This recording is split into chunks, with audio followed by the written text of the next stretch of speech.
Ladies and gentlemen,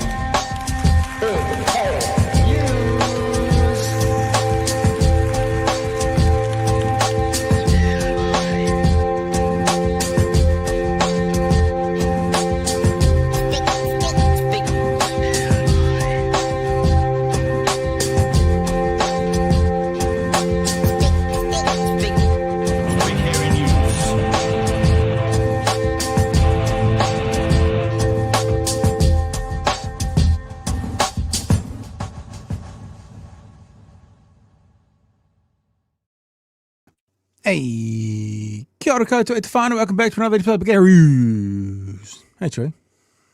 Hello. I'm doing, I just realised, I just looked at the camera and I look like this podcast is now about chainsaw reviews. Yes, chainsaw reviews and dog training. That's our new angle. That's where we're heading towards. How are you, man? I'm a wee bit tired, to be honest. I don't know why. I don't know why at all, and it's annoying. But yeah, I'm here. I'm awake. Oh, that's good. It's a good start. I remember telling you last week about our weekend. The thing is, we've had so many good guests recently, like so many good guests, and we normally have them first thing, because if we have them first thing, then we know we can check the tech and stuff's working before we come live. But when that happens, we also don't want to waste too much time at the start of the show, so we just kind of get into it. And so we did it again yesterday, and I realized we didn't touch base on our weekends at all, because we had very different weekends. And I realized so much that we didn't touch base on it because, oh my gosh, we'll go small if that's 34 meg. Because, oh my gosh, I'm sending myself 4 photos and it says it's too big to send. How big is it? How big are these phones, cameras now anyway? Try sending. Sheesh. And I remember you were going off to see a punk band and I was going off to feed the homeless, and we thought we were going to compare that on Monday, but then Monday fell over. And I took photos and everything, and I actually did it. It was actually a local church who was doing it, and I learned some amazing things. All these people get together once a year and they do this Christmas box thing. And part of me kind of goes, isn't it sad that this is a once a year thing? But I guess the flip side to it is, wouldn't it suck if it was never happening? And then I heard the facts and figures. About 40 grand worth of food going into Dunedin, and it's part of a larger network where they were doing something like 35,000 food boxes at $2.5 million for Christmas. And I just comment, there's still some good people out there. There's still some nice people. And you know, maybe in our Western civilization, we kind of go, hey, let's give because it's Christmas, rather than let's just give. But you know, the flip side of that is never giving. I've sent myself the photos. I'll see if they'll come through or not, and I'll show you when they do. But I was really excited, actually. I was really excited to be amongst people who were just giving and giving time. And I think that the church that was doing it they paid for all the food as well, but they got it at wholesale. So, but they still paid several $1,000s to put this food into the packages to send out to 540, I think there was, or 550. And the cool thing was they connected with, I'll try and find it. They connected with 8 local organizations who actually then took the boxes and went and delivered them. I do have the things here. Musselburgh Baptist, Corstafine Hub, Call Kitty Training Centre, Otipoti Dunedin Whānau Refuge, Stand for Children, Prezi Support Otago, Red Cross, Equippers Mosgiel, Equippers Dunedin. All these groups come together and take those 550 boxes and spread them out to their community. It was choice, actually. It was a nice, I know Gary jokes around about having the most depressing podcast in the country, and then Craig will joke about it, and then we joke about it. But, you didn't get to mention your baby seal last night, so I thought we could start with some nice news about good things still happening in New Zealand from time to time. Actually, let's start with good news, eh? Okay. Let's start then we'll ruin it. Actually, no, we have got good news tonight. There's some good news stories. Because it's a semi-regular criticism of the show because of what we focus on. It's a parade of misery and rage bait. Blame Seymour. Don't blame us for that. Blame Seymour because we're just reporting it. It's not our fault. Yeah, well, exactly. Like we've stated our opinion that there would like to be a movie review website at some point. But if you put up the page that I've got now, this is a good news story that Cool. I saw come from a Dunedin-based friend of mine. This friend of mine, his friend, runs this company called Prime Campus. Okay. And here they're doing a little bit of a project. We're excited to announce the completion of our first solar installation, and the results are already encouraging. So he's got a block of student flats here in Dunedin. He has covered the roof with solar panels.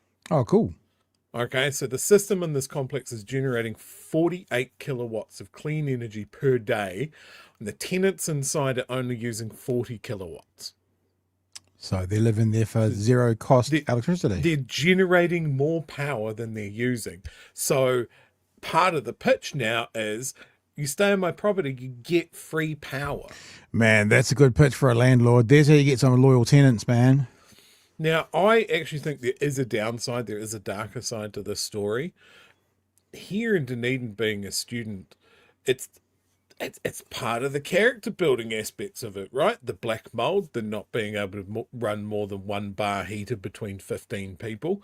If the students are warm and dry, has Dunedin lost part of its character?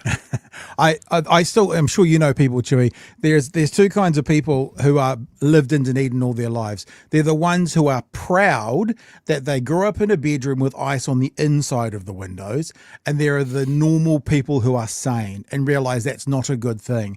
But people, it's like, I walked uphill in both directions to school in bare feet in the snow.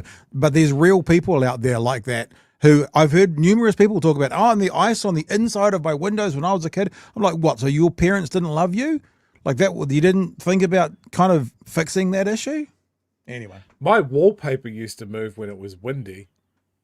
Like that's, really? Yeah, that wasn't great. My other good news story, you kind of hinted at this, that we didn't get a chance to do it last night, but I was all over the news tonight. That's why I saw it. It was on both news channels, and there was video and. All right. Well, everybody might have seen it, but and that's, oh god, that's small. I don't. Oh, know we'll pretend we haven't. We'll pretend we haven't. That's okay. We'll just do it. Okay. This is very small. Seen this. You just said, let's pretend we didn't. I know, but I can't lie. I'm a good boy. Yeah, I'm joking. Show us. I can embiggen this video. Embiggen? It's real small. Oh, yeah. Trademark music. Trademark music. Kicked off YouTube. Trademark music. Get rid of it. Sheesh. Oh my gosh. Anyway, it was a video of a little baby seal that's gone into a brewery that ticks all the boxes for me. I love this time of year because you get seals in places where seals shouldn't be. Yeah, like breweries. Yeah. That's very cool. Hey, look, I'll show you this. I found the photos. They finally came through. Check this out. Oh, I got to take it back, don't I? There we go. Check that out. And then, see, there's a big line down the middle. Those are the boxes that were filled up. Mm-hmm. Everyone working away. It was cool, man. It was good fun. I'm going to do it next year. I'm going to take a seat, though, because I ruined my back. You know, when you got a bad back, just that little tiny, like I'm at the bench for too long, just that little tiny bend. I was like that for 3 hours. I was pretty munted for a day and a half, but it was well worth it. Nice. I'm really excited about tonight's show. I mean, it's normally a pile of crap, but tonight feels like it's going to be a good one. I'm feeling a bit cheeky. I have to be honest. I'm feeling a bit cheeky. And I think we're going to start with this story because it's good to get this out of the way straight away. You guys who were with us last night are aware of what pledge we made to Tanya Waikato. We promised that when 1,500 schools signed on to honour the treaty, it's Te Rarangi Rangatira initiative, that we would send Mr. Seymour some cookies. Some of you may have seen this on the old Facebook before, but here are said cookies from the lovable people at Moustache, Milk and Cookie Bar. I got it right, Chewy. That was our final word. Seems to be less than 200, mostly small schools. That has a relevance today with the story as we go on. So these are the cookies that are going from Auckland. They're probably on a plane right now heading to Wellington. And then Magenta is going to get them. And Magenta is going to storm the castle and try and get hands on David Seymour and see if we can get him to receive his cookie. I actually, there's a part of me which hopes he kind of does see some humor in it and plays along. I know he probably won't, but that would be the appropriate response, to be like, oh yeah, I guess I was wrong. Eat my cookie. You know, that would be... That was an amazing and very believable David Seymour impression there. I could absolutely hear that in his voice. Hang on. No. Now, the thing that he said, mostly small schools, has particular meaning today. This has just gone up on Tanya's page, and she sent it through to us as well. King's College in Auckland, just gone up today. As an Anglican school, now, there's a couple of things to share about the Anglicans. Remember, I've been talking about the Catholics, right? As an Anglican school, King's College acknowledges the recent statement from the archbishops and primates of the Anglican Church, that's the apes, primate, of the Anglican Church, affirming the church's long-standing commitment and I know who we should speak to. I just thought of someone we could speak to within the Anglican Church. Connection to yes, to Te Tiriti or Waitangi. Our identity as a college is shaped by this heritage and tradition, and our focus remains on supporting the well-being, belonging, and success for all students. For more than 15 years, King's has invested in strengthening Te Reo Māori and Te Ao Māori at the college, including the introduction of Māori studies and compulsory Te Reo Māori for all Year 9 students since 2010. The establishment of our Māori language department and Te Reo Whiria, and the growth of kapahaka whānau engagement and Māori student leadership and academic success. Our Māori Advisory Committee continues to provide guidance, insight and support with a strong focus on encouraging cultural understanding and shared identity across the college. This work is also guided by Toi Te Mana, the board-adopted framework that supports the success and well-being of Māori students and strengthens cultural capability for the benefit of staff and students. We will continue to deepen this work. Our commitment is to educational outcomes, ensuring every learner at King's is equipped with the knowledge, confidence, pride in identity, and cultural capability to thrive and lead in King's College and beyond. Now, if you don't know about the Auckland schooling system, there are a couple of, some people would say prestigious, other people would say wanker, it depends where you are, schools, but are seen as very prestigious. The kind of schools that parents will lie about their address to get them into. Auckland Grammar is one of them. King's College is another one. So it's actually a huge signing on. And I only say that about Auckland Grammar because I went to St. Peter's for a while, which we were mortal enemies. So I think they're wankers, but you know. And they also, Auckland Grammar and St. Peter's College also happen to also be in Mr. Seymour's electorate, which is, you know, Diocesan for Girls, Barradine College, Epplin Girls Grammar College. These are you know, rich schools, prestigious schools, expensive to go to, you know, mother drives a $240,000 Land Rover that never gets off the you know, the side of the road sort of thing. Those kinds of schools. Very, very good for the initiative. Very, very important, because remember what David Seymour said, mostly small schools. These are definitely not considered small schools, not even necessarily in number of pupils, but small as in these schools take up a lot of space in the conversation about schooling. You know, they're seen as important. They're the ones that will take, this sounds horrible, but this is to give you the idea. They're the ones that will offer scholarships to the kids from South Auckland who are really good rugby players because being the best first 15 is really important. Those kinds of schools. Now, I say you tie prestigious into that, you know, whatever, but that's what they are. So really big. Now, I'm going to follow this up with an email that's been sent to us by a viewer. I'm not going to say who it is because I didn't clear with him exactly that I was going to use this. And I think he knows, but I've taken his name out of it, so it doesn't matter.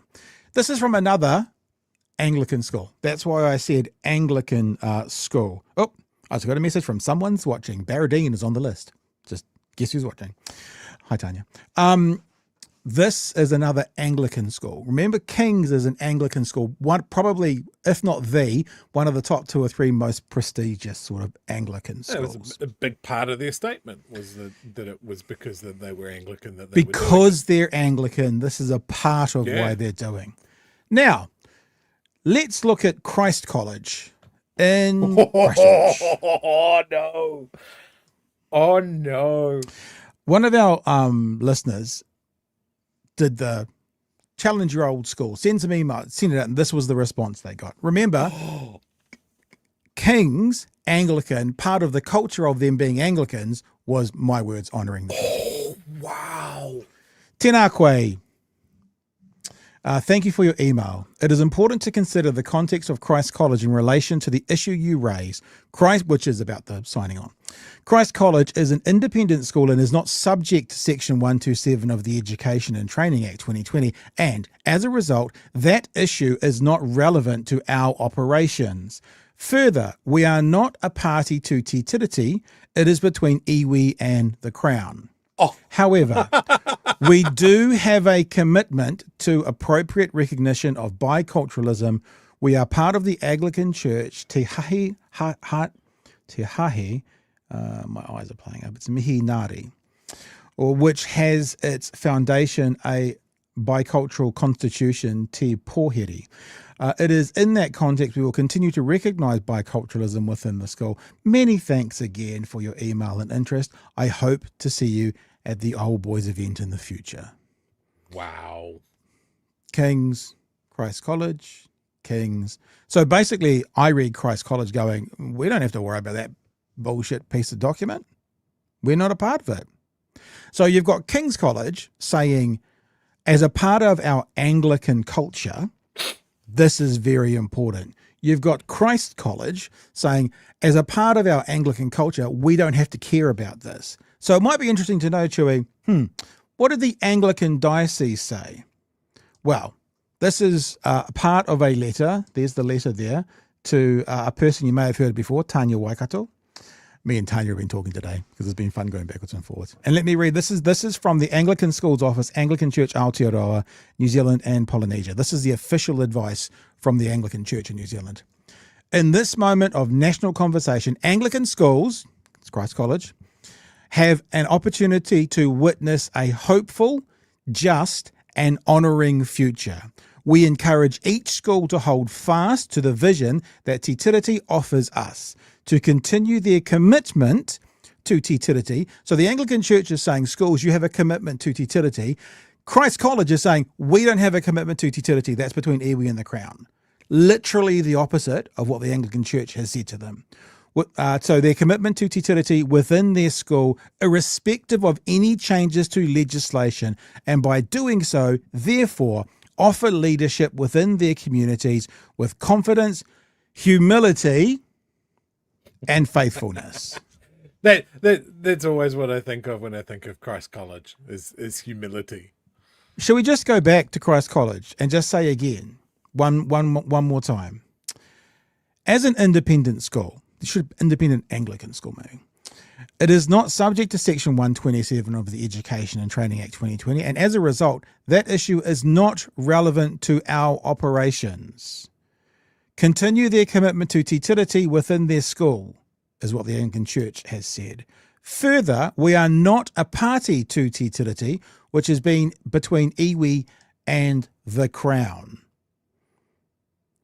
Anglican schools have an opportunity to witness a hopeful, just and honouring future. We encourage each school to hold fast to the vision that Te Tiriti offers us. Now, Chewy, you hold fast to something that's already there. So according to the Anglican Church, this should already be a part of all the Anglican schools. According to Christ College, nah. It's been a really good day. It's been a really good day with the list that Tanya's organising. And I'm very interested. Maybe we'll drop them an email. Maybe we'll see if John Eccleton can come chat with us tomorrow night. That'll be interesting. Are we going to, or the person that sent us this letter, are they going to forward it on to the Anglican Schools Office? Well, maybe they're unaware of it. Either that or this video. Same. Christchurch has a reputation. It certainly does. And this, it has a reputation of, it's important what school you went to. And, I'm terribly important. Christ College is a big part of that. And I mean, we've been looking at these letters coming in, the ones that, I've personally read, the ones that Tanya has been putting up. And what has struck me with all of those letters is how much thought went in. It's definitely not just rubber stamp this one and out it goes. Just get paid. They're putting thought in, and they're describing how important it is to the culture of their schools. Yeah. Right. Every letter has been different, and I think the reply here from Christ College is jarring because it is just the other end of the fucking spectrum. Oh, you're asking us about Titariri? Never heard of her. Yeah. Don't know. Doesn't have anything to do with us. Have you seen their uniforms? They look like pajamas. Sorry, Nala. Like, it's just very old school. The treaty doesn't have any relevance to what we do. No thanks. Not buying it is just jarring. Like, it's more jarring than seeing a school that is absolutely surrounded by other schools that have gone, absolutely, yes, we want to get on board with this. We're just doing what we normally do, which is honour to the Titariti. And you notice this, the only school in the district that hasn't replied. Yeah. And then there's this. Yeah. And then there's a very fair point being made, asked by Guru as well about the Catholic schools, Pat. We made a call yet. I'll look at the list tonight, but I'm getting the sense it's a similar sort of outcome because the Catholic diocese, the Catholic Church, has said schools do this. There are still some schools dragging their heels. And I don't know, has it got the kind of the vibe of Christ College around it when we're looking at St. Peter's and Sacred Heart? I don't know. I'm going to have a look at the list tonight. I think Tanya said there is a Sacred Heart on there. It's got to be Glen Innes in Auckland and St. Peter's College, Mountain Road in Epsom. They're the two I'm looking for. And maybe another email needs to go through. Maybe I'll do that tonight if they are not on the list. I mean, Christ College is the absolutely very definition to me of the start of the Old Boys Network. It's who you know, and it's how we've always done things. Yeah. And that permeates Christchurch society. That's the only place in this whole country where what boat your forebears arrived in to Christchurch. They talk about, I think it's the first 5 or 6 settler ships that came to Christchurch. If you can trace your family back to them, you're part of Christchurch's high society. It's fucking weird. It's always been weird. They want to, the people that move in those circles, and Christ College is a big part of that, they're almost emulating the class structure that you see in England. Yeah. Where like almost nowhere else in this country, we'd like to say it's a classless society, whether that's true or not. We like to say it is. And in Christchurch, no, they're quite happy to lean into it. Whoa, talk about absolutely misreading the room. No Sacred Heart College yet, I don't think. Oh gosh, Tanya, you need to work on your alphabetization. Number 1,000 school is St. Peter and Paul, then St. Paul, then St. Paul, then St. Peter. St. Peter Channel. I don't know what that is. No St. Peter's. There's one in Gore. No, not that one. Not Palmerston. Nope. So my 2 secondary. Sorry, there's a school in Gore. There is a school in Gore. Are you just mean like in general that they have education in Gore? Is that what you're asking? It's a big step up for Gore. They have a school. I'm just saying that they're like, that's one of those ones that I just wouldn't expect. Like, there is a school in Gore that has said Titariti is important to what they do. That's fucking great. We should actually you know what we should do? This is what we should do. We should talk to Tanya and we could put a page up on our site, because when you say that, I want to now search this.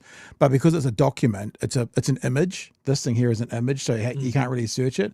But we could put, look, see, it's an image, so you can't select text or anything. But we could put it on the website, away. Then people could search it. Because like I want to look up Gore. I want to go Gore, and then it'll find any word with Gore if we have it on the site. Maybe we should see if we can do that. Straight away, I can tell you that there's too many schools called St. Joseph's, just for that image that you just put up.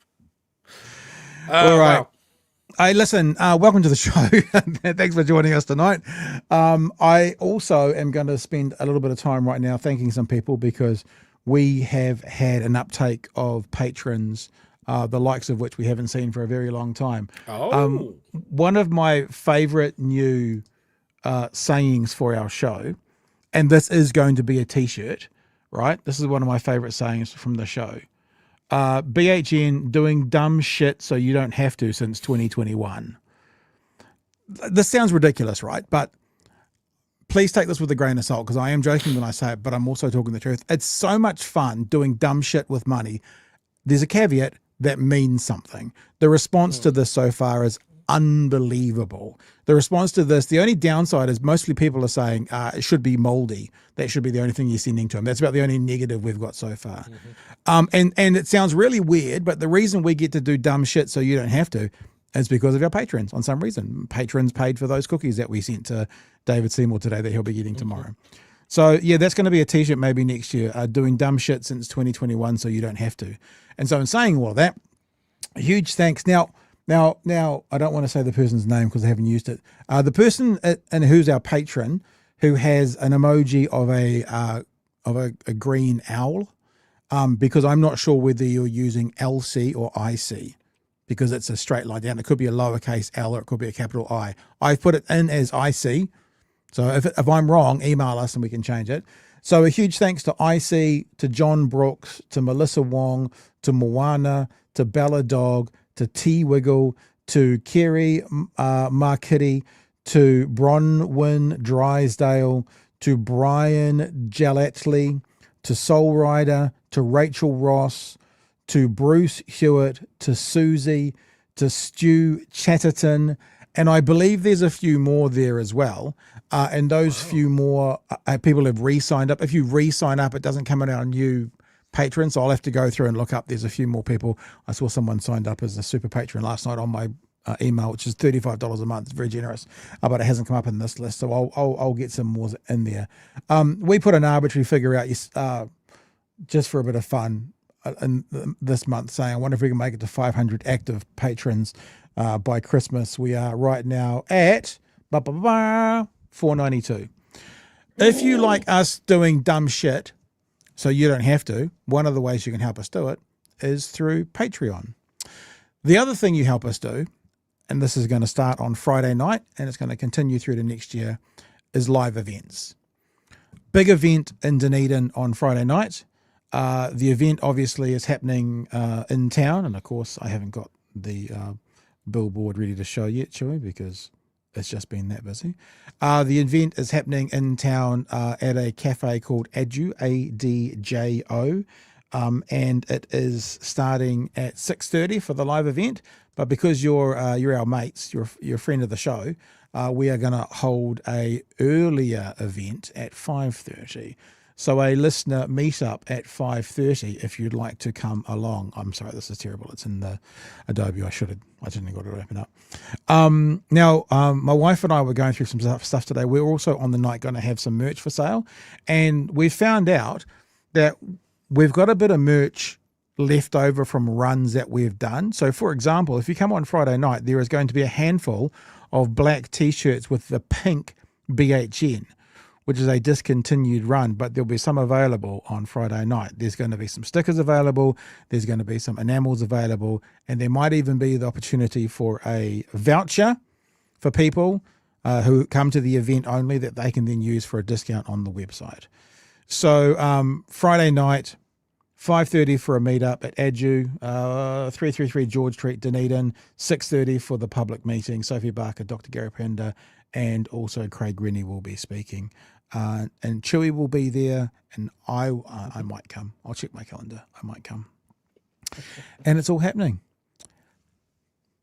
Welcome to the show. Big start. That's how we're going. Yeah. Big things. Big things, big shows. And I'll just say, because I was talking about the patrons. So you guys are helping us do that. Patrons are helping us put that show on because there's costs. There's costs to putting it on, and we're planning for these sorts of events next year. We'd like to do a half dozen around the country. One in Christchurch, one in Wellington, one in Auckland, one in Tauranga, especially so Tanya can come. And yeah, you help us do dumb shit, patrons, like sending cookies to David Seymour, but you also help us do important stuff, and you are the reason we plan. So, like we've said several times before, if you're thinking about being a patron and you want to be a patron, just as long as you can commit to sort of 12 months. Obviously, if something happens and you got to pull out, fine and dandy, but think about 12 months. Think about what you can afford for 12 months. Don't think about, I've had my Christmas bonus and I'm rich right now. Like, it would be better to drop down a layer and stay with us for 12 months, because that's how we plan to get to Tauranga or to Auckland or to Waitangi, which is still on the cards for one of us to go up. That's what it's all about. Anyway, that's enough talking. We should actually get into some news. Yeah? News. What's that? That's is that Anchorman? Oh no, that's Bruce Almighty, Evan Almighty. News. Before we do though, let's have a look at the chats that have come in. Gold says Nala, who's a good dog. Only 382 days at most. Laura says Chainsaw Review, the Husqvarna 372 XP is the GOAT. There you go. That's for your lumberjack and your okay, Chewy. And Scruffador late fee, LOL, that seal was running through my local. Oh, cute. I feel like I don't know how I would have behaved if I was in that sort of setting, having a beverage. Probably depends how many little baby seal. If you'd had one beverage, you'd be all, and if you had 9 beverages, you would have thought you were seeing things. It's true. One beverage would be a cute photo from a long way. 9 beverages would be, I want to cuddle. That would have been the difference between those two. This seems worthy of getting bitten over. Probably, yeah, probably. All right, Whānau, I've got a few interesting stories for you tonight. We're going to have a look. Nikki Noboats. Oh, my gosh. I've got such good gossip about Nicola Willis that I can't release yet. It's so good. Hi, welcome back. The governor of the Reserve Bank started up today. Second day in New Zealand, first day on the job. She was in the Finances Expenditure Committee. Really interesting, actually. She had some interesting ideas, including, and I think it mentions it in the story, when the Reserve Bank votes at the moment, so for example, for lowering or raising the OCR, it's an anonymous vote. So the public never know. She's talking about maybe we should make it public so people know where these people are voting. I was like, oh, that's interesting. So there could be some interesting things coming out from this new governor, but also Nicola Willis was not a happy chappy today.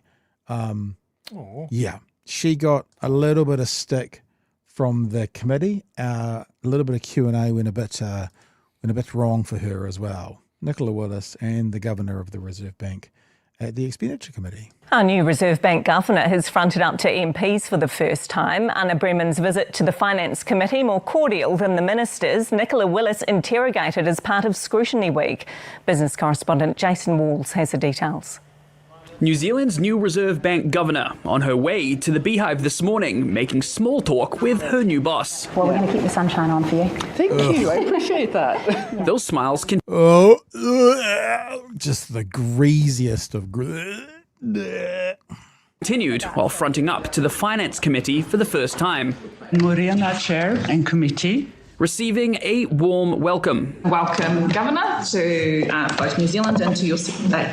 Promise will be nice today. On just the Swedish banker's second day, some more conventional Kiwi political discourse. When do you accept that your current fiscal strategy is a doom loop? If you'll give me the courtesy of answering. Your government is not doing that. The nature of Which budget? Order. Well, when you're a conspiracy theorist, you see conspiracy everywhere, and there was none. Oh, for goodness sake. Okay, no, thank you very much. The opposite.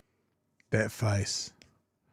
The smug. That is the very definition of a shit-eating grin. Opposition less than impressed with those remarks. Oh, people resort to insults when they can't answer questions. But the minister not backing down. It's the end of the year. I think they're all a bit tired, a bit ratty. While managing to dodge the mud being slung. Hey, Merry Christmas, everyone, and I hope those who need it get a good break. Oh, thank you. Thank you. The new governor let everyone know she was open to making some key changes. The Reserve Bank makes OCR decisions via a committee of 6 members. Last week, 5 of those members voted to reduce the official cash rate, with the remaining 1 voting to keep it on hold. Currently, all those votes are anonymous, but Dr. Breeman's indicated that she's open to making them public. I mean, does it mean very much? Probably not. Is it going to make a big difference? Probably not. Is it a small example of maybe how she's going to run it? Maybe. It's an interesting entry point to see if there's going to be some more transparency within the Reserve Bank. Do we need more transparency? That's the other question, I guess. I would like to discuss this with the Monetary Policy Committee. And outlining her ambitions for her committee. As we head into 2026, transparency, accountability, and clear communication will be our focus. Still getting her feet under the desk. We're going to take questions next week. Today's pleasantries from MPs not likely to be repeated at her next appearance. Jason Walls, One News. So there's the first part, Drew. I've actually got a little 60 seconds to play from 3 News as well, because Chloe and Nicola had a bit of a hoolie in the middle of that conversation. But I mean, like, I think it'd be fair to say neither of us are the kind of financial giants that's why we get people like Craig on. So I'm not sitting here pontificating that I know heaps about the Reserve Bank. And it's interesting. I don't know. It feels like we don't too often hear from the Reserve Bank kind of going, no, maybe we'll be a bit more open and people will know a bit more about it. So I'm going to wait to see, test and verify. But it's an interesting start, if nothing else. Yeah. Look, if that's an indication of increased transparency, I think that's a good thing. And I think if you look at, like, if she's come from the Swedish system, how they deal with transparency, it sounds pretty good. As far as Nicola's behaviour, and Jesus, is that what it's like? Just outright accusing someone of being a conspiracy theorist, just utter bananas. So here's something I realised today. And when I say I realised, everyone's going to go, well, yeah, Pat. But, sometimes it just goes ding. And I realised it today when I saw another story about Winston Peters that painted something he was doing in a negative light. And his response was to blame somebody else. No matter what it is, if it's the submissions to the regulatory standards bill, it's a jack up because there's too many of them. If it's, people writing to their schools and having their schools sort of honour the treaty, it's the unions. It's like David Seymour in particular. I mean, I would love to have David Seymour on the show and just ask him, what have you been wrong at in this term? What have you gotten wrong? Because every time he seems to come up to a pushback, like, actually, this is a counter view, that doesn't mean it's wrong. He is always up for blaming someone else and pushing it away. Now, that's what I was thinking when I heard Nicola Willis in that meeting as well. It's like everybody else, it's your problem. It's not real. It's their problem. It's an insult. It's a conspiracy. You know what I mean? It's like always projecting outwards and never actually stopping. And I'm not saying that many MPs would do this in the middle of a committee, but stopping and looking inwardly at some stage and go, what have we got wrong? Like, I would love to ask these politicians that question. What have you got wrong this time around? Because the way they sell it to us, the public, through the media is nothing. They're perfect and they've never gotten anything wrong. And that's obviously nonsense for any political party and any government we've ever had. Yeah. 100%. So there's another it's only 50 seconds and it's off 3 News. We're going to watch 3 News a bit later on when we talk about Comrade Wayne Brown, who's finally decided to fight the good fight. And they were talking a bit about, in the same story, Chloe having a go at Nicola. And it's really just more of an observation for you to check out a bit of the scrap going on, seeing what you think. Here we go. The Green Party's Chloe Swarbrick has been quite critical of the government's belt tightening. Here's a clip of how that went down today. The sugar rush economics, which allowed inflation to hit generational highs and be sustained at those levels for a long time, has done a huge amount of damage to our economy. We are recovering from that. It will require ongoing discipline from the government. We can never again return to the days of reckless spending that has damaged our economy, it has damaged our books, it has damaged our... I guess the counterfactual to that... Final sup. Yeah, I guess the counterfactual to that would be reckless cuts, which in turn mean that we potentially end up needing to borrow more. Are you ruling out that you will need to borrow more? I completely disagree with that member's analysis. We have not been reckless. We have been careful and targeted. And what I'd also... Later on tonight, we might even do it next time. We'll see how we pad out after this wee chat. We're going to be having a look at the explosion of meth use in New Zealand. And there's a couple of things. This government's talking about what the last government did and things like inflation going out all over the world. But, I mean, all over New Zealand. But the point is, inflation went crazy all over the world. You know, Jacinda didn't ruin the American economy or the Swedish economy or the Australian economy. It was worldwide, right? What's happening now, though, is not because of with the economy and what's going on. It's not because of what's happening around the world. It's because of the decisions that these guys have made. When we talk with Wayne Brown, look at that, and we get this repetitive message from Simeon Brown to live within our means, live within your means, live within your means, talking about the last government, live within your means, whilst they're borrowing to keep the lights on, not living within their means. It just comes across as a bit hypocritical. And as Chloe said in there, you know, do you make a commitment not to have to borrow anymore? You can't cut your way to a successful economy. And it just goes on and it flips and it flips and it flips. And I'm just, I so hope we get some of them next year to talk to. Well, there's so much, even just in that brief little speech that she had there, that just makes me furious. This is, for better or worse, the finance minister of our government. Best he's ever been, says Luxon. Still absolutely hammering the line that the inflation that we had during COVID was solely down to the decisions of the then Labour government. Yeah. That's the only reason. There's no outside factors. There's no consideration given to what was going on in the world at that point. There's no comparison drawn between comparative governments and how they dealt with it and what they had in terms of inflation. It's just very much in a silo. Jacinda did this. Labour did this, and we're just going to beat you up over this. It's infuriating because she's treating everybody like they're idiots. But it's that narrative, at least on social media and in comment sections, has taken hold. We remember that inflation was high. Labour was the one that caused it. We don't have the depth of intelligence to actually have an adult conversation around that. Like, there is a way to say the same thing in a more adult way. Nicola is seemingly incapable of doing it. The other thing that annoys me is she's talking about the sugar hit economics. You mean like giving billions in tax cuts to an unproductive part of our economy? That's a sugar hit. You literally just paid a bribe to your donor class. Insane. A little heads up. Nicola Willis is going to come apart next week. There is going to have a little piece of fudge. If anybody's wondering what I'm eating, it's just a piece of fudge. It's interesting, Chewy. How's your fudge, Chewy? No, the fudge is pretty good. It's pretty good. It's good fudge. Is it Russian fudge? Russian fudge is my favourite. What kind of fudge is it? It's a very New Zealand fudge. It's a hokey pokey fudge. Ah. That's a weird tangent we've gone on. Well, we should probably get back to what you were saying. I think that we should just remember how much Chewy's enjoying that fudge right now when it comes to Nicola Willis next week.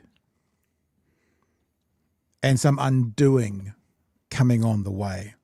Yeah, we'll leave it at that. It's going to be good. It's going to be good. It's going to be real good. The thing about the economy at the moment, right, is that I'm not giving Labor a clean pass, no problems, no issues whatsoever. But the government, the Labor government, had a pandemic, a global pandemic, where economies around the world stopped. You know, ships were ground to a halt, and then when they started carrying goods again, it was a long time before we kind of got back to a normal-ish, the new normal, or at least normal. I'm not giving them an easy pass, but I'm saying there were some mitigating factors that were 100% beyond their reach and anything to do with them that contributed majorly towards what they... And then there was that whole helping people stay at home when they were sick and saving 20,000 lives. You know, that whole thing as well that contributed to the finances. These guys have nothing. There is nothing globally, not one thing globally. You could say tariffs. No, there's not one thing globally. These guys have all been hit, not even by friendly fire, it's self-fire. They've shot themselves. Because what happens, I think about it like insurance, right? Insurance is the biggest waste of money you'll ever spend until you need it, and then it's the best money you've ever spent. You can roll the dice and drive your car around with no insurance, and if you have no crashes, amazing amount of money saved. You can roll the dice and drive your car around with no insurance, and if you get into a crash and you happen to hit a 7 Series BMW, trouble time. A government can empty the coffers. They can get rid of all the money in the accounts. And if nothing goes wrong for a full term, they can squeak by and it can look good because they've given money back and they haven't had to go and find it for a natural disaster or a tariff war or whatever. These guys got in and they emptied the coffers, and then the shit hit the fan. They chose to drive without insurance, and then they crashed into a 7 Series BMW, and then they had to find the money, and they couldn't find the money, and they're screwed. This is all self-inflicted by this government. The last government made choices locally and had a huge impact from the international issues. This, today, the economy today, is all self-inflicted. Any chats in there, Chewy? Oh, you can't do that still. Actually, I can get you logged in. I should have told you, phone. Yeah, here we go. Here we go. No, I'm not going to say that. There you go, Chewy. Can you read that one for me? Nala, off you go. Good girl. Off you go. We got around it. It just looks like she's very slowly trying to escape.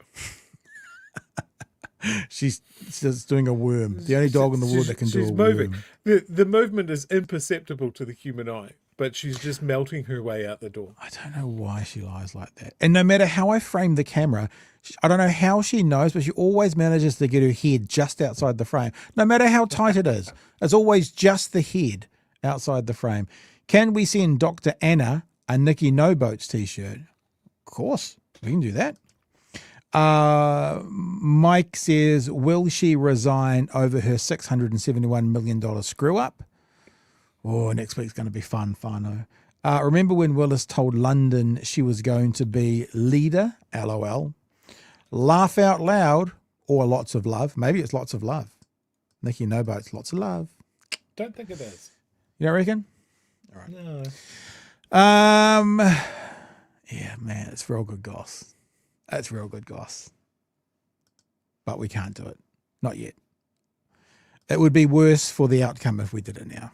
Nothing to do with us, by the way. Just we know what's going on. All right, let's get to the mayor, Comrade Wayne Brown. So what's become very evident of recent times is what's going to happen in these big cities with rate cuts to, or caps, I should say, to 2 to 4% is, and Chewy, this we might have found the story, cities are going to become more user pays. So Andrew Little's in this story, and he will explain that they've put a rates cap on, but they're not putting caps on any other parts of expenditure or costings that councils can do. So therefore, oh gosh, we're down $10 million there. Hey, guess what? Entrance to the local pools has just gone up to $5 from $2. They will start to put costs on more council-used items. Maybe your rubbish collection will go up. Things like that. Because I'll need to claw it back somehow. $50 for 15 minutes parking. Yeah, maybe. Parking around the country. They've got to find it from somewhere. I also did wonder if they just chose to ignore it. Like Auckland's 7.9%. If Brown just went, nah, fuck them. Let's just do that. Wonder what happens. Just a thought. So Wayne Brown is become a socialist, and he's fighting the man. And yeah, let's have a look at the news today after 24 hours finding out about this rates cap idea. The mayors of Auckland and Wellington are casting doubt on the government's proposed 4% cap on how much councils can increase rates. Wayne Brown suggested the cap would simply defer costs, while Andrew Little warned that access to council facilities could get more expensive to cover the difference. But as political correspondent Zane Small reports, the government wants councils to stop using ratepayers as, quote, ATM machines. Less than 2 months into the job, Wellington's new mayor is facing a cap on how much he can charge ratepayers. The way the policy has been announced, what it could mean is that, look, rates will be kept at the level that the government says, but a whole bunch of other council charges, things like access to swimming pools, even libraries or community facilities. Access to libraries. $2 to go into a library now, Whānau. How do we feel about that?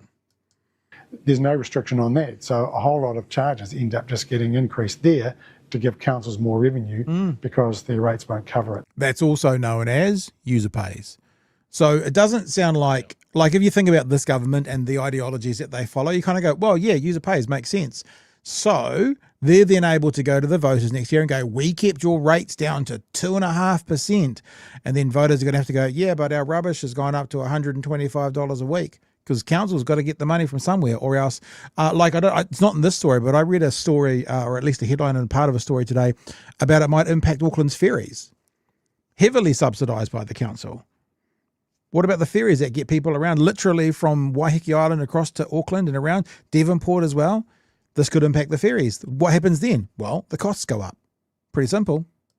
The government wants to limit rate increases to a range of between 2 to 4% each year. It's not unreasonable, 2 to 4% be within the band. But that's less than half of Wellington City Council's 12% average rates increase this year. The risk is that... hang on, still want to acknowledge 12%. Whoa!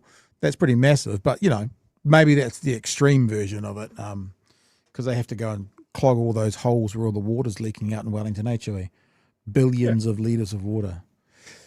And I guess we've got to also say 12%, that sounds whoa, but also saying 3%, maybe there's a happy medium somewhere. Maybe. By restricting councils is that really important stuff doesn't get done or gets pushed back, and it's future generations that end up paying the cost of that.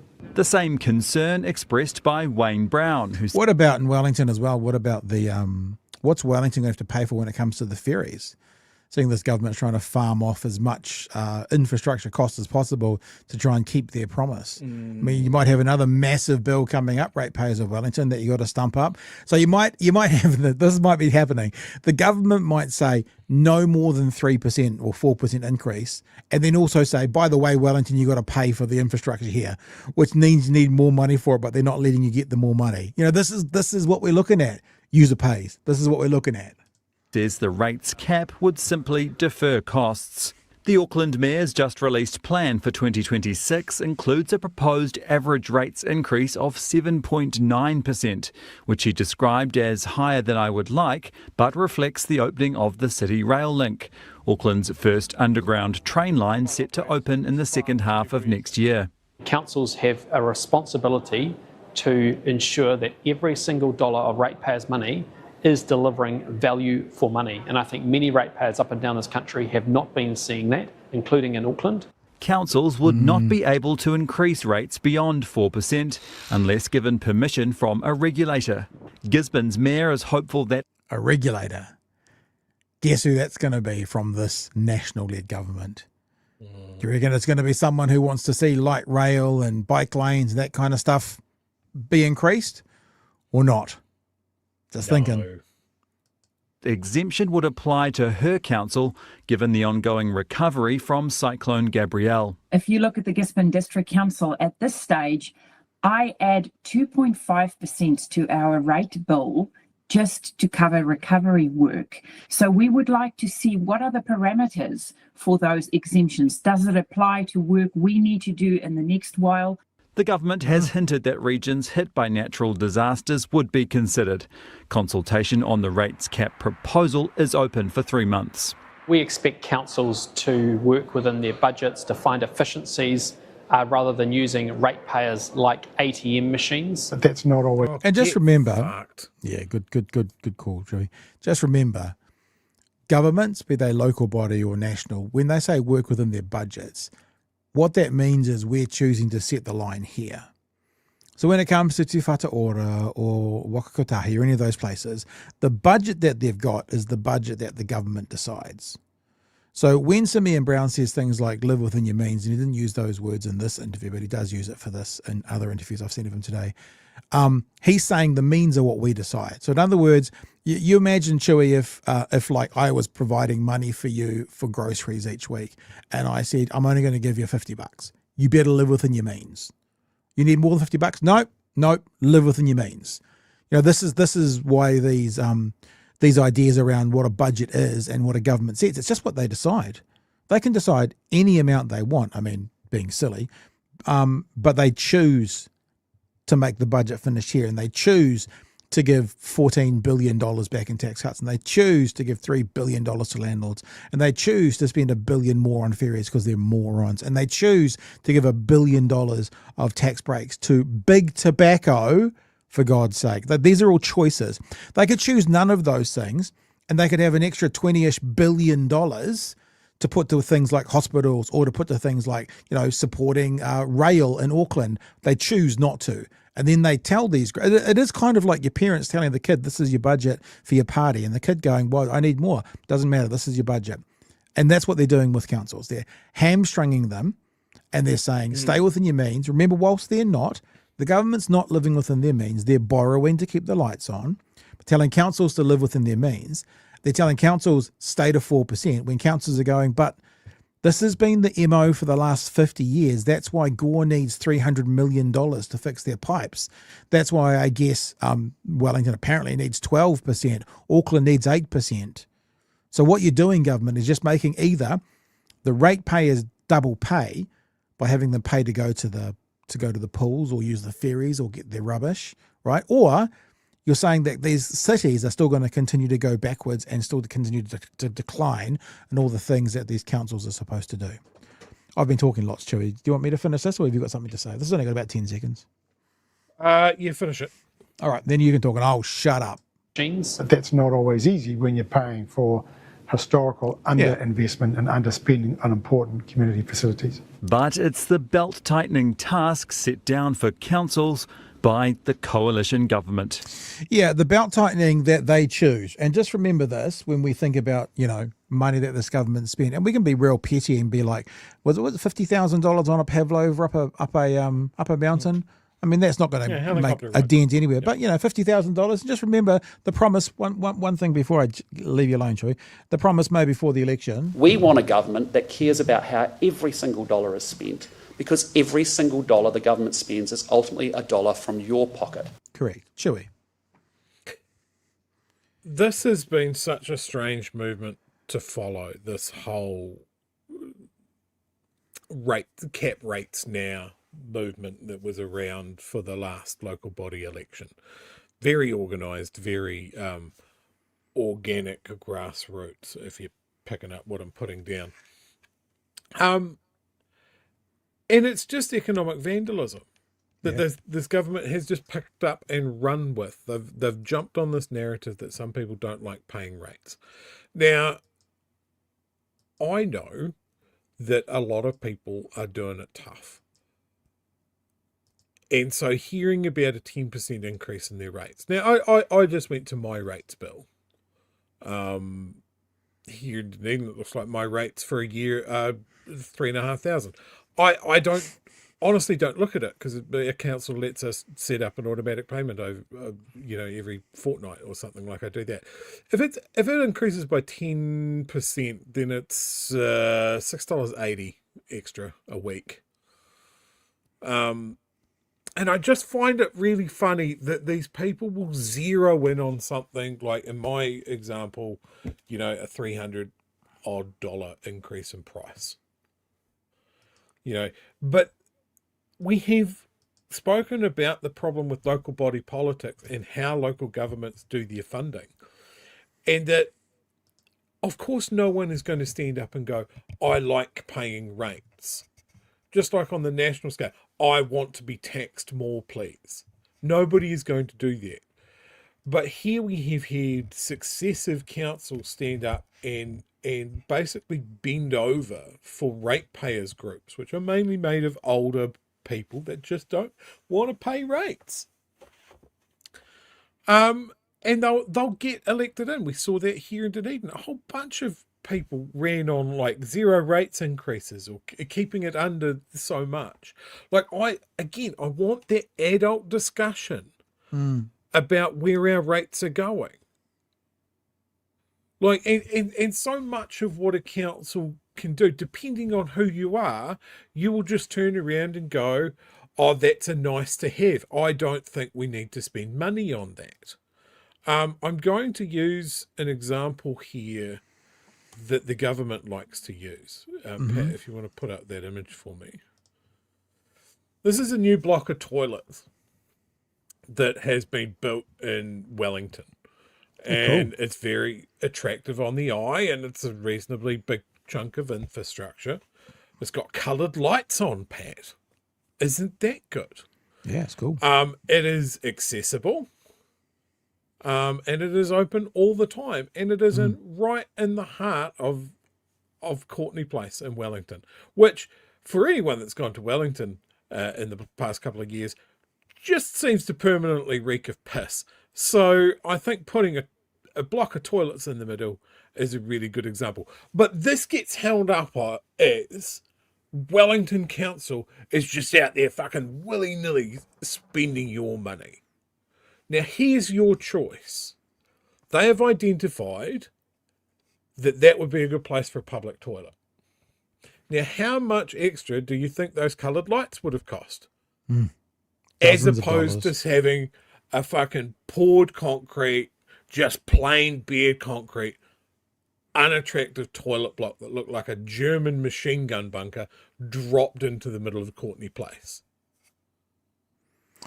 Like, this is the thing. This is the thing that councils will do. They will go, like here in Dunedin, like when they did up the main street, they put a children's playground in there. And so people say, why are you putting a playground in there? Because we have kids in this city.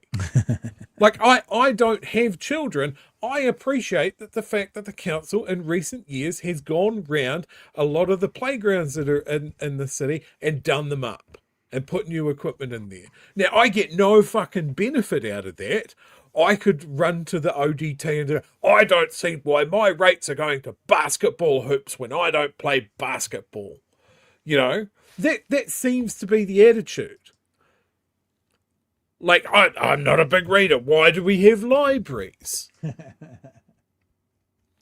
And this is the thing. When councils are left holding the bag on this sort of thing, there is always going to be something that someone doesn't see the value in, doesn't appreciate the fact that they chipped in 0.22 cents in a 3-year budget to a brightly coloured toilet block or not. It's dumb. But here we have just an attack by central government on a big chunk of democracy that we interact with every day that makes our cities and our regions livable. The rubbish collection. Here in Dunedin, where we've had flooding, right? When we had big floods, it was because the drains weren't getting cleared out. And that is one of those things that is not very sexy and very easy to chop out of a budget when you've got a bunch of councillors that have gone, oh, well, you vote for me, you'll get no rates increases. Well, the money has to come from somewhere. And if you expand that out on a bigger scale, the regional councils and the city councils are looking at more frequent and more severe weather events. They're looking at having to do the work and find out what parts of their city are going to be prone to this sort of bullshit more and more as the years increase. You know that it's something you got to plan for. I can remember the headlines from local radio stations and stuff when Dunedin's had a couple of floods, which was, could the cars stop driving through because they were sending wakes into people's lounges. So, you know it's a problem, eh? You know it's a problem. Planning is work. And it seems to be work that this government doesn't seem to put any value in. But yeah, it's SWOT-y work where people are looking at graphs and geological surveys. Oh, that house that you just put up is next to my cousin's house. Yeah. And this is unsexy work that is very easy to chop. And when the check has to be paid, we will notice the absence of that work being done. Like Dunedin has put in a lot of work at specifically looking at this area that Pat's showing here, South Dunedin. It's very low lying. It's built on a tidal mud flat, basically. Yeah. And so we just say for people who don't know, basically this is St Clair and St Kilda Beach. This is probably St Kilda, but you basically come water level, and then it comes up over a berm, and then it goes down again to the houses, being below sort of where the water level is of the beach. And it's the berm and there was a point, and I remember doing it when I was doing something for the ODT, where water levels were something like going up a centimetre a year or whatever, and the ground was sinking like 2 centimetres a year. And so this is happening in that region, or certainly was. In early settler times, that part of the town that was just on the screen there was a lagoon. Yeah. Reclaim. So like when the government comes in, reaches over the top of people and goes, we're getting rid of your regional councils that specifically look at things like water quality and the environment. We're going to get rid of them. And then they're going to look at the city councils and go, we are choking off your means of funding, your way of paying for work to be done. And I look at the future challenges that are ahead of us. I am worried. I'm just waiting for the piece of fudge to come up that we just all heard you grappling for.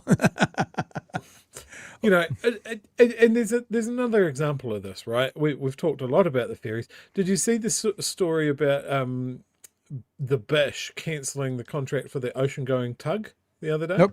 Nope. Yeah, so he reckons we don't need a ocean-going tug. And if they cancel the contract, then we save $9 million over the next 6 years, I think it is. Do you think of any reason why we would need an ocean-going tug? Well, there's an image right there of the wahine, so is there a clue in that? How many times have we had large ships in the strait lose power and drift towards rocks in the past couple of years? Yeah. So this is what our government is about. They're like, there's not much chance of a disaster happening, so why should we put money into preventing it? It's exactly what we were just talking about. If you empty the coffers and nothing goes wrong, you're fine, but something's gone wrong. This is the headline. This is Lloyd Burr reporting. Costs outweigh benefits of Cook Strait tug. Easy to say that from an office in the Beehive. Hard to say that if you're on the ferry that is then becalmed. That's what it's called, isn't it? Becalmed in the middle of the strait. Another really good example mentioned in the chat from the technician, 832. The yellow leg hornet in Auckland. Government cut biosecurity funding. Biosecurity funding, not very sexy. For an agricultural nation, why should we worry about that? But they cut inspections. You mentioned the explosion of meth use. Customs. Yep. Customs got cut. They cut the front line of customs, and now we seem to just have cocaine and meth coming in everywhere. And they're like, oh, but we've saved money. There's always a downside. And these guys have consistently shown that they have no eye on the future. They are not looking further ahead than the next electoral term. But the amount of damage, long-term damage that they are doing is almost an avalanche at this point. Yeah. A few chats that have come in since we've been talking about this. James says, add to that, Pat, this government cancelled 3 waters to fund that would upgrade the pipes, and that is 90% of their rates rise. Yeah, and look, the thing that sucks about this job is when you can see what's going to happen, because you listen to the experts and you see examples in the past, whether it's boot camps or whatever it is. And it was so clear that the last government lost their messaging on 3 waters. And I guess we can hold them responsible for not being onto it better. And the Nai Mahuta, I think, let us all down a bit with the messaging around it. And they allowed the kind of racist Maori owning the water narrative to get hold. But in saying all of that, many of us were telling people watching, this is what's going to happen. In fact, Labour's done the numbers. If we don't do this, your rates go up by $3,000. If we do this, your rates go up by $500. And guess what's happening? And I know we say it 3 times a night, but it's our local, and it's a very good example. Gore needs to fix, not to continue on, to fix, to get to a level playing field, $50,000 per ratepayer to bring their pipes up. $50,000. So if you did that over 10 years, I looked at my rates where you're talking, Chewy, I pay $4,297. So I pay $4,300. That would put mine up to $9,300 for 10 years, just to come back to level. In fact, let's round it up to 10,000, because there's going to be stuff in the next 10 years that will also need to be sorted out. That's not a part of that, if I was a part of Gore. But under a centralised system, when the earthquake hits Christchurch, we as a country come together and we help that infrastructure. Well, the way that our pipe system has been not looked after by councils ad infinitum back is an emergency. And we as a country need to come together to help Gore. We as a country don't need to come together to help Dunedin, because Dunedin's pipes are pretty good. Our council's pretty much stayed on top of at least 2 out of the 3 waters. But some places that are rural, their populations are sparse, but they have at least as much, if not more, pipes, because the farms are a lot bigger and the distances are a lot further. They can't do it by themselves. I started that thing last night. How can we help? Not you've had too much help. Yeah. How can we help? We need to help. We are only as strong as our weakest link. And not to make a lighthearted jab at Gore, but at the moment, Gore is one of our weakest links when it comes to pipes. 300, and remember, where Gore's pipes stop, Balclutha's pipes start. So when Legionnaires and stuff all infest the Gore pipes, it doesn't just stay in at Gore. It goes to Invercargill, it goes to Balclutha, it comes through to Dunedin, it might go up to Queenstown. That's why this needs a solution by all the people, all the peoples. And what this government's saying is, nah, you look after it. And by the way, council, whilst we're telling you to find that $50,000 per ratepayer, you can only rise up rates by 4%.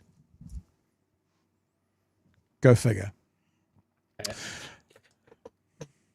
Did I do something wrong? What have I done? No, just been sent to me. Someone said the Herald's piece about MPs clashed in Parliament this morning, hurling insults at each other. This is on Facebook. And I'm just looking at the comments, which is why it's been sent to me. There's a comment on there saying, it's not a conspiracy theory. She is known as Nikki No Boats. I have seen it on a T-shirt. I love that so much when we've moved over into, and we told you that once, but we got a message from someone saying that he heard someone saying Nikki No Boats, and the guy was like, where did you hear that from, knowing that he was a listener of ours? And he said, someone in the Navy uses it. I was like, that's the best in the world. Yes, Nice. good. By the way, if you're coming on Friday night, Nicky No Boats t-shirts, there's going to be some there. Certainly stickers and stuff as well. And we're going to be doing a special live event price as well.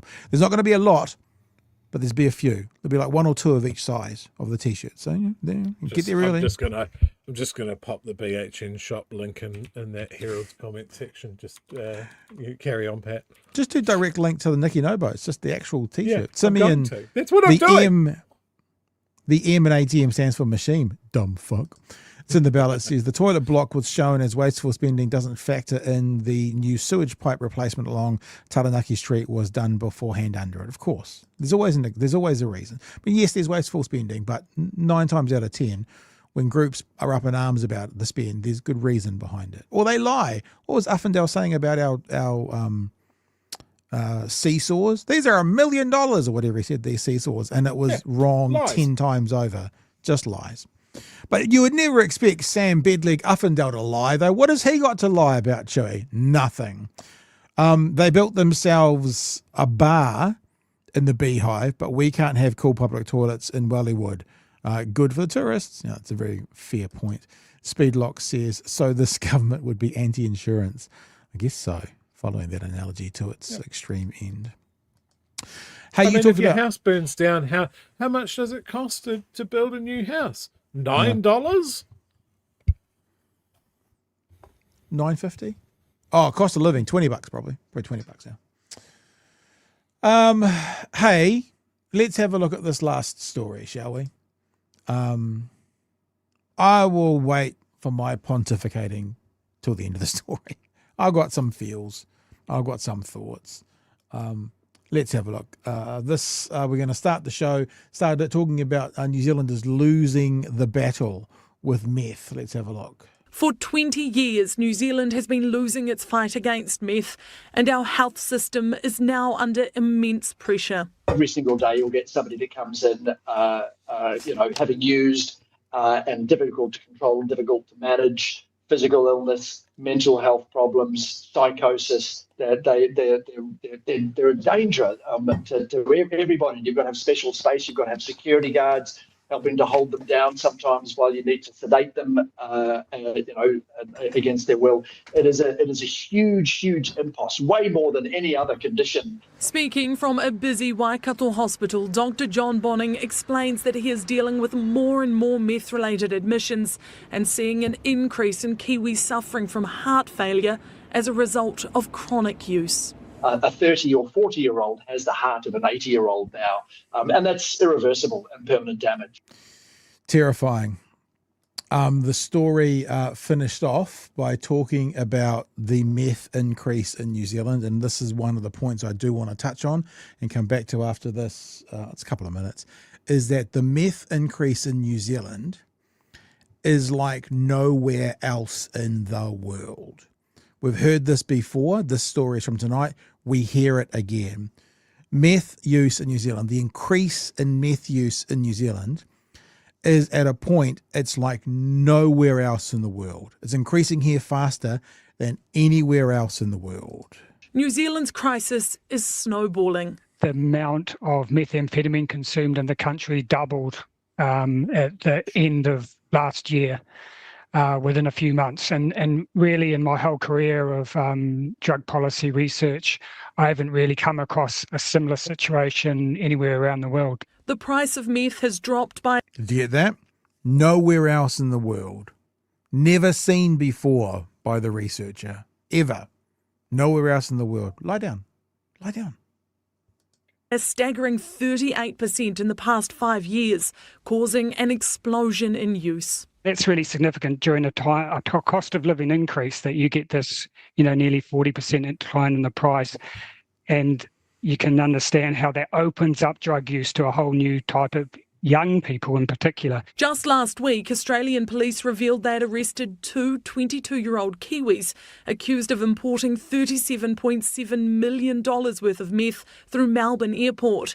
24 hours later, New Zealand police joined the headlines, laying nearly 200 charges in relation to a major drug smuggling syndicate using corrupt baggage handlers at Auckland Airport. The unfortunate news is that this is not the worst of it. America has been battling a wave of fentanyl. Yeah, this is pretty terrifying. The next suggestion is first comes the meth, then floods the fentanyl, which is really only a problem in a mass way in America at the moment. Adulterated meth, a cheaper, more lethal offering. The fentanyl crisis wreaking havoc in communities across the country. More than 100,000 Americans died last year from drug overdoses. Chris Wilkins says it's only a matter of time before traffickers try their new trick on New Zealand. We consume a lot of meth, so even in international comparisons, we're first, second, third in methamphetamine consumption. So we're really exposed. There's parts of New Zealand that are deprived and easy for decision makers in Wellington to forget, but they're breeding grounds for these kinds of problems. And now with fentanyl, we're not really getting a handle on how a drug problem can change very quickly. So one of the foundations of this show is to hold this government to the standard they held the last government to, or to the standard they set for themselves.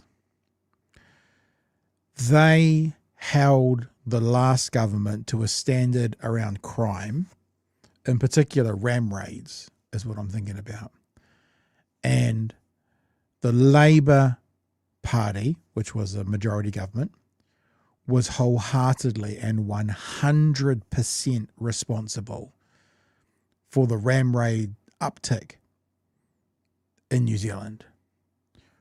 Holding this government to the same standard they held the last lot to, this government is 100% responsible for meth use increase like nowhere else in the world. Yeah. This government is responsible, based on their standard, for the highest and most significant uptake of meth anywhere in the world. And it would be hypocritical of us not to point that out based on their standard, Chewy. They have got away with so much by keeping this as under wraps as they have. Like, that's a massive decrease. Like, decrease in costs. And, like, they're the party of business, the party of numbers. What's the way that you bring the costs down? You flood the market. Yeah, it means that there's an over availability of the product. That means it's getting in. Yeah. It means it's being manufactured and distributed. So whatever they're doing is not working. Whether it is a failure at the border, a failure in policing. I see someone in the comments goes, but where's our 500 cops? They're in New South Wales and Victoria. Down in Queensland? Queensland? Not Queensland, no, fuck Queensland. Okay. It's New South Wales and Victoria. This is yet another scandal that should sink them. Labor should be going to town on them over this. Like, we had a referendum about cannabis, and they were against drug use. You know, that's why we didn't legalize it, because drugs are bad. It would have hit the gangs. It would have hit the gangs hard. The gangs are selling weed. The gangs are also selling meth. And if the price of meth is approaching the price, you know, like, I'm out of weed, but I do have meth and it's cheap. You know, it's just so dumb. Everything, this should be hung around their necks. I don't think it's uncharitable. Yeah, no, and look, and good for the goose, man. I mean, like we were talking before about the economy as it is right now, and how, you know, there was world pressure from the world as to one of the reasons Labor struggled last time around. There's no pressure this time around. It's a bit the same. Like this is not happening around the world because We're being told by the experts, this is not, so they can't sit there and go like Labor could, well, there's international influences on why the economies fail. They can't say, well, this is an international trend on meth use, because it's not. That's the other thing. This is happening here. We're a soft target. Like nowhere else in the world. And as Chewy's been pointing out, and I think as we all know, the backroom people that have been stripped away from all sorts of categories to do with, the border and all things that aren't front-facing people. So now the front-facing people are going to have to spend more time doing the backroom stuff. And guess what that means? That means they're not as active on the front line and things get through more easily. As Chewy just said, we're a soft touch. Like, I'm going to agree with Gary here. Like, prohibition is a problem. Like, and again, we've mentioned a couple of times on the show today about adult conversations. We've never been in a place to have an adult conversation, adult national conversation about how we treat drug use, drug abuse, and addiction.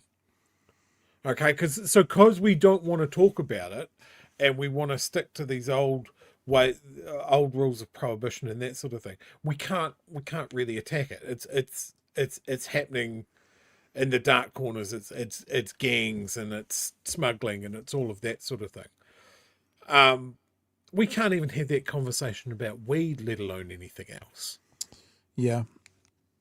Yeah. And look, I'm not a fan of drugs. I've never touched the stuff, but I can objectively sit here and go, well, the current way of doing things doesn't work.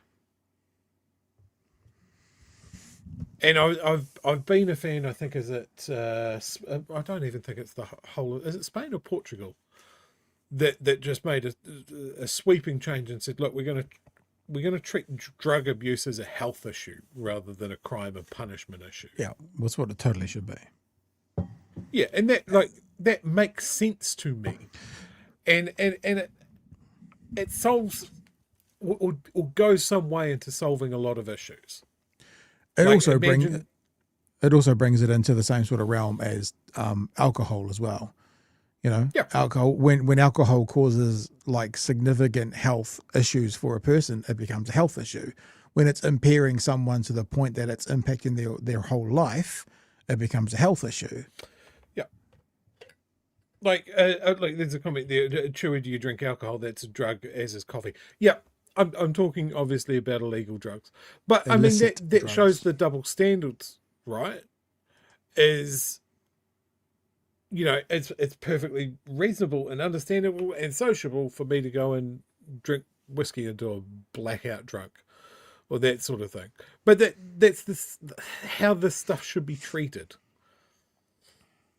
And this government is so hooked up on basically looking at everything the wrong way that we'll never get there, and it's a much bigger problem. Well, but it's the exact here idea. Is a perfect example of the fact that however they thought they were solving a problem, they've fucking made it worse. It's happened under their watch, and they don't have the tools, the research, or the ideological will to solve it in a way that it's solvable.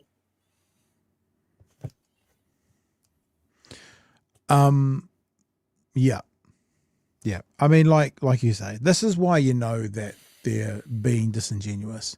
Having grown up conversations, Luxon wants to have grown up conversations around things that are impacting him and his ability to, do whatever the hell he wants, like retirement age, because it's going to cost and they want some of that monies back. But I've had the debate with several people about the cannabis. No one has yet given me one good reason why cannabis shouldn't have been decriminalised. There would have been a tax take. It would have been safer. It wouldn't be clogging up our I don't think there's so much anymore because police kind of turn a blind eye, but it wouldn't be clogging up our courts. The people who got, they wouldn't be getting bad stuff because it'd be regulated. So you're not going to get it laced with other stuff from the gangs anymore. And more people weren't going to start taking it. The blimmin' Christo-fascists come out and start talking about, say nope to dope. And they literally would say those sorts of things. only one dope here, Brody. But the research says a very different thing. So I don't know. I don't know, Joey. But look, I think that Laura has the best comment of the night about Luxon. Back on crack. It's a good one. Yeah. It's a real good one. Arvid says, Christopher Ice, Luxon, do. All right. Yeah, it's been fun tonight. A bit heavy at the end, but we talked about a seal at some stage. And we got stuff. I don't know if you noticed me talking off mic, but, someone decided to leave us and bail. So last time I did that on camera, Duncan Garner used it for something. So maybe we'll be on again. There we go. That's for dunks. Dunky doos. So we have got a very big week here at BHN. We are going to be recording the event on Friday night. I think I can. And if we do record it, which is the plan at the moment, we are going to be uploading. Actually, what I was almost thinking, Chewy, this is probably a behind the scenes conversation again. Oh, good. Let's have it in front of everyone then. I have been either sitting in this seat or standing at my desk out there doing merch since 10 o'clock this morning, other than an hour where I had lunch and I ran the dog. Because I'm producing 2 podcasts this week. I'm hosting 4 podcasts this week. I'm doing all the technical stuff for it. I'm organising a live event on Friday night. I'm organising a Christmas party on Saturday night. There's a lot going on this week, which is why I said to you, Fano, last night, if the clips aren't all there and stuff this week. But I did have a think. Maybe I'll take Monday night off. And maybe that's when we could put up the event from Friday night. The talky thing. Maybe. We'll see. Sounds like a good plan. We'll see. Yeah, maybe. We'll keep you up to date, though. But just so you know, the event on Friday night, actually, as I said, will be recorded. Hopefully we'll see some of you there. It's going to be fun. There is dinner there. Did you get the menu I sent you, Chewy? Yes, I did. Was that okay? Was it acceptable? Yeah, that is acceptable to me. There is porridge. Is there? Did I send it to you? Did I forward it on to you? Sorry, this is another thing that could happen behind the scenes. Because I was thinking I could possibly show the whānau what the... oh, yeah, look at this. I think I can do this. So if you're going to come on... Friday night, look at this, eh? Look at this. Pa-pow. There you go. Look at that. There's dinner for Friday night. There you go. All I see when I look at this is a ninja burger. So there's a ninja burger. Yay. And there's Chewy's porridge. Cold rice porridge with coconut whip, almonds, and hot strawberry compote. That actually sounds really delicious. It sounds dope. I think I'll be hammering that as well. So if you're coming along at 5:30, although I'm not entirely sure how it's going to work yet, because obviously the event starts at 6:30, so I'm sure they won't still be cooking there, but we're going to go there for dinner. And if you're in the area and you want to come along, 5:30, see you there. Don't be square. That's not how that saying goes, is it? No. Be there or be square. All right. I think we're done. For now. Anything else? Oh, I can see what you've done. I can see your screen down the bottom, but you need me to put that up. What if I don't want to put up? What if I don't want to? What if I won't? It becomes just a secret. There we go. That's from the Discord community. Did someone make that? Yeah. Oh, fuck. Like, we need to get that printed out as a banner to replace that dreadful National Party one that they put up in town here. Have you seen that one down by the ODT? No. They put up a banner saying National is the party of hospitals and infrastructure. Basically a block down the road from the empty hole in the ground where there should be a hospital.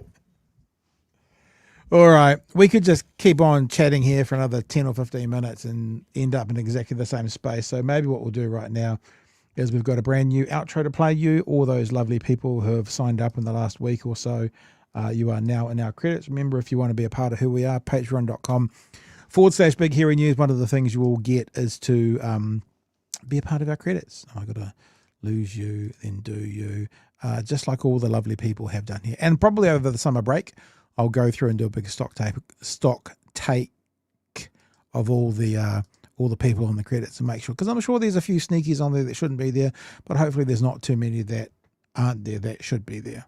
Hopefully. All right, whānau.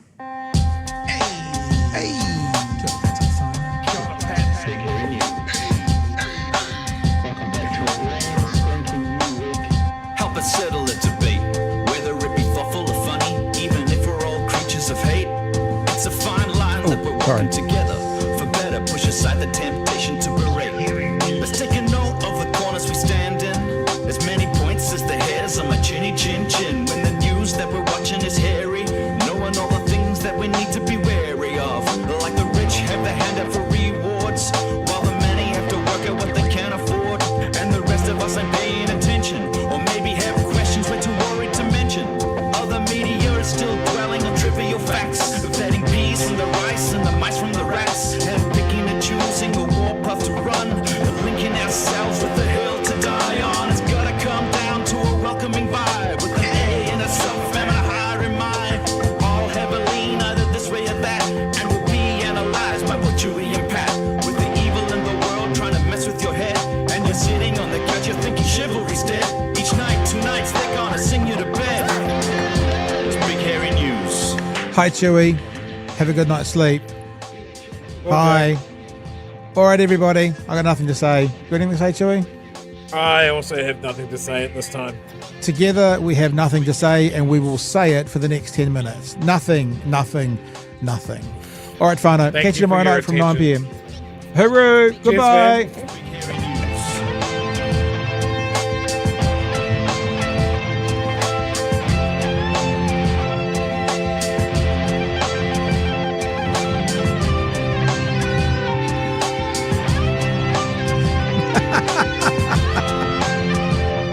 Someone's looking for some people.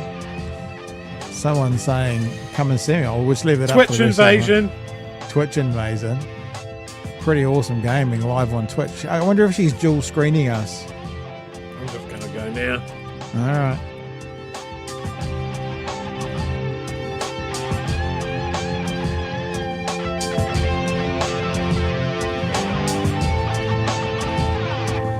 Man, look, again, who do you think we are? I'm doing advertising for you. What's going on?